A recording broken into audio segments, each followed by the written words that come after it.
Good morning student. कल अपन ने प्लेटो को एक तरह से ग्रीक युगीन व्यवस्थाओं के अंतर्गत देखने की कोशिश की थी और मैंने आप लोगों को ग्रीक युगीन जो राजनीति शास्त्र की विशेषताएं थी उसके बारे में बात करी थी और आधुनिक चिंतन की विशेषताओं के साथ के अंदर उसके अंदर तुलनात्मक बात करने की कोशिश की थी। आज अपन आगे चल रहे हैं और एक तरह से प्लेटो को एक फ्रेम में उतारने की कोशिश कर रहे हैं। अगर हम देखें, प्लेटो की सबसे महत्वपूर्ण पुस्तकों में है रिपब्लिक, जो कि एक बहुत बड़ी दार्शनिक किताब के रूप में देखी जा सकती है। और दार्शनिक किताब के रूप में देखने के साथ के अंदर जो उसकी जो बात है वो उसके अंदर मुख्य रूप से दार्शनिक जो बात है उसमें मूल ज्ञान यानी पूर्ण सत्य की बात प्लेटो कर रहा है, जो विचार की बात कर रहा है, जो प्रत्यय की बात कर रहा हैगा, और उसको हम फिलॉसफिकल आधार पर, दार्शनिक आधार पर समझेंगे। यहाँ पर जब तक हम प्लेटो के उस दार्शनिक पक्ष को नहीं समझते, जब तक हम प्लेटो के मूल प्रत्यय को नहीं समझते, मूल ज्ञान यानी पूर्ण सत्य को नहीं समझते, तब तक आप मान के चलिएगा प्लेटो के ऊपर पूरा बात करना न्याय संगत नहीं होगा। क्योंकि ये युग ऐसा है जिसके अंदर पूरी तरह से दार्शनिक आधारों को आधार बनाकर ही बात की गई है। और उस दर्शन को समझने, क्योंकि प्लेटो जब दार्शनिक राजा की बात करता है, आदर्श राज्य की बात करता है, तो उसके लिए आवश्यक है कि आप सारे विद्यार्थी उसके वास्तविक पहलू को समझने की कोशिश करें कि वो कहना क्या चाह रहा है। और वो जानने के लिए हमारे लिए आवश्यक है कि हम हर स्थिति के अंदर उसके दार्शनिक पहलू को समझें। यानी कि असल के अंदर प्लेटो क्या कह रहा है कि किसी भी वस्तु का मूल ज्ञान को प्राप्त करना जरूरी है, यानी किसी भी वस्तु को जानने के लिए मूल ज्ञान को प्राप्त करना आवश्यक है। और जब तक हम मूल ज्ञान को, बेसिक नॉलेज को नहीं जानते, तब तक हम किसी भी स्थिति के अंदर पूर्ण ज्ञान की तरफ जा ही नहीं सकते।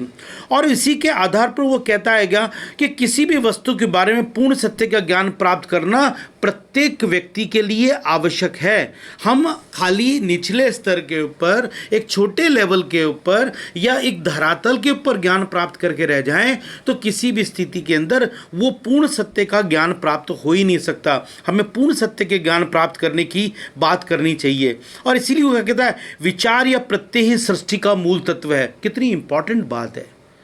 अगर हम देखो इसको फिलोसॉफिकल आधार, आप पॉलिटिकल आधार पे मत समझना, इसको राजनीतिक आधार पे मत समझना। राजनीतिक आधार पे तो हम इसको जोड़ेंगे बाद के अंदर कि वो किस रूप के अंदर दार्शनिक राजा के अंतर्गत लेके आने की बात कर रहा है। असल के अंदर विचार जो है, आपके दिमाग के अंदर जो विचार आया, जो प्रत्यय आया, वो वही सृष्टि का मूल तत्व है। आपने कुछ भी सोचा, जिसके बारे में आपने कुछ क्रिएट किया, वही वास्तविक रूप से मूल तत्व के रूप में है। प्लेटो के अनुसार समस्या यह नहीं है कि दुनिया में लोग प्रत्येक के प्रतिबंध को ही सत्य मानकर उसका आचरण करते हैं। सबसे बड़ी प्रॉब्लम यह है कि प्लेटो कितनी बड़ी बात कर रहा है कि वो वास्तव के अंदर वो एक आइडियलिज्म की जो बात कर रहा है, वो कह रहा है कि जो आपको जो भेड़ दिखाई दे रही है उसको वास्तविक भेड़ मान लेते हो, लेकिन वो कहता है कि नहीं, ये वास्तविक भेड़ नहीं है, वास्तविक भेड़ तो ऊपर है। यानी कि यहाँ पर ये तो सिर्फ उसका प्रतिबिंब है। यानी किसी भी विचार, किसी भी ज्ञान के परिप्रेक्ष्य में प्लेटो जो बात करने की कह रहा हैगा, वो ये कह रहा है कि हम जो ज्ञान की बात कर रहे हैं वो तो सिर्फ एक प्रतिबिंब है, उसी को सत्य मान लेते हैं हम। वास्तव में वो सत्य है ही नहीं, वो तो एक सत्य का प्रतिबिंब मात्र है और वास्तविक सत्य को जान ही नहीं पाते। क्योंकि जब हम क्यों नहीं जान पाते? क्योंकि जब आप प्रतिबिंब को ही वास्तविक मान लेते हो, जब आप छाया को ही वास्तविक मान लेते हो और छाया के आधार पर ही आप ये सोचने लग जाते हो कि वास्तव में छाया ही वास्तविक ज्ञान है, तो उस आधार के ऊपर आप कभी भी पूर्ण सत्य की तरफ, पूर्ण ज्ञान की तरफ जाने की स्थिति में हो ही नहीं सकते। और इसीलिए प्लेटो क्या कह रहा है? प्लेटो पूर्ण सत्य यानी ईश्वर की खोज करना चाहता हैगा। कितनी इंपॉर्टेंट बात है। आज के विचारक इस बारे में बात भी नहीं करेंगे, आज के विचारकों ने इस बारे में, इस संबंध में आगे बात भी नहीं कही, जो बात बेसिक रूप से प्लेटो उस जमाने के अंदर कह रहा है। प्लेटो क्या कह रहा है? पूर्ण सत्य यानी ईश्वर की खोज करना ही सही रूप के अंदर सबसे महत्वपूर्ण बात है। इसके लिए वो क्या करता हैगा? वो क्या कर रहा हैगा? वो उसके लिए उसके समय में समकालीन विचारों का खंडन करता हैगा। क्योंकि आप तभी आगे बढ़ सकते हो जब आप आपके समय में प्रचलित व्यवस्थाओं को आपके अंदर जो मान्यताएं जो लोगों ने स्थापित कर रखी हैं, लोगों के मन के अंदर, लोगों के विचारों के अंदर जो आप पहले से मान के चल रहे हो, आप या तो उससे सेटिस्फाई हो जाओ या उसको पूरी तरह खंडित करके अपने विचारों को बताने की बात करो। तभी आप वास्तव के अंदर उस ज्ञान तक पहुंचने की स्थिति के अंदर होंगे जिस ज्ञान के बारे के अंदर प्लेटो यहाँ पर बात कर रहा है। क्या मान्यताएं थी? प्लेटो के समय के अंदर दो मुख्य मान्यताएं थी। एक हेराक्लिटस की मान्यता थी, और हेराक्लिटस की मान्यता क्या थी? इसके अनुसार सत्य हमेशा परिवर्तनशील होता है। अब एक अजीबोगरीब बात है कि अगर हम भारतीय अगर दार्शनिक आधार पर देखें तो सत्य तो कभी भी परिवर्तनशील हो ही नहीं सकता था। सत्य तो शाश्वत है, सत्य कभी भी परिवर्तनशील होगा ही नहीं। लेकिन हेराक्लिटस क्या कराएगा? वो कहता है कि सत्य हमेशा परिवर्तनशील होता रहता है। जब सत्य हमेशा परिवर्तनशील होता रहेगा तो फिर सत्य कहाँ रहा? वो किसी भी स्थिति के अंदर सत्य होगा ही नहीं। सत्य क्या है? जिसकी सत्ता है। सत्ता किसकी? जो शाश्वत है। तो जो शाश्वत चीज है वो कैसे किसी भी स्थिति के अंदर परिवर्तनशील हो सकती है? और अगर वो परिवर्तनशील है तो फिर वो सत्य की श्रेणी के अंतर्गत नहीं है। और यही बात यहाँ पर प्लेटो ने एक तरह से खंडन किया है। प्लेटो ने इस बात के विरोध में बात करी है, और हेराक्लिटस के समय के अंदर जो स्थितियाँ चल रही थी उसका प्लेटो ने पूरी तरह से विरोध किया।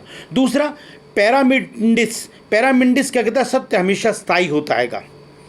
उसने क्या कहा कि सत्य हमेशा पूरी तरह से स्थायी होता है, कि एक बार जो सत्य स्थापित हो गया वही सत्य है। ये पैरामिडिस कहता है। प्लेटो ने इन दोनों विचारों में सामंजस्य किया। कितनी बड़ी बात है! प्लेटो ने क्या करा? प्लेटो ने इन दोनों विचारों में सामंजस्य किया। उसने क्या कहा कि मूल विचार स्थायी है और उसके प्रतिबिंब में हमेशा परिवर्तन होता रहता है। कितना इंपॉर्टेंट बात है!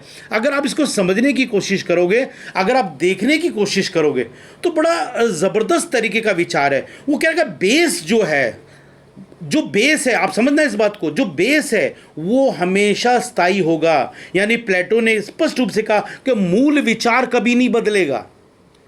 मूल विचार के अंदर कभी परिवर्तन आ ही नहीं सकता किसी भी स्थिति के अंदर। हाँ, उसका प्रतिबिंब बदल सकते हैं, उसकी छायाएं बदल सकती हैं। हर कोने से छायाओं का अलग अलग दे सकता है। भेड़ अलग अलग कोने में खड़ी होती तो उसकी छाया अलग दिखाई देगी। अगर वो किसी पेड़ के नीचे खड़ी होगी तो उसकी छाया अलग दिखाई देगी। वो किसी घर के पास खड़ी होगी तो उसकी छाया अलग दिखाई देगी। वो ये कह रहा, लेकिन मूल भेड़ कभी नहीं बदलेगी। ये जो आपको मैं समझाना चाह रहा हूँ, जो प्लेटो ने उस ज़माने के अंदर बात कही है वो बड़ी महत्वपूर्ण तरीके की बात की है। प्लेटो ने स्पष्ट रूप से यही कहा है कि क्या क्या है? उन्होंने स्पष्ट रूप से कहा है कि मूल विचार स्थायी है और उसके प्रतिबिंब हमेशा परिवर्तनशील होता रहता है। और इस तरह से वो आगे क्या कह रहा है? वो कह रहा है प्लेटो के अनुसार व्यक्ति का मूल तत्व आत्मा है, और इसी को लेकर अपन कल आगे बात करेंगे। आज के लिए धन्यवाद। Thank you so much.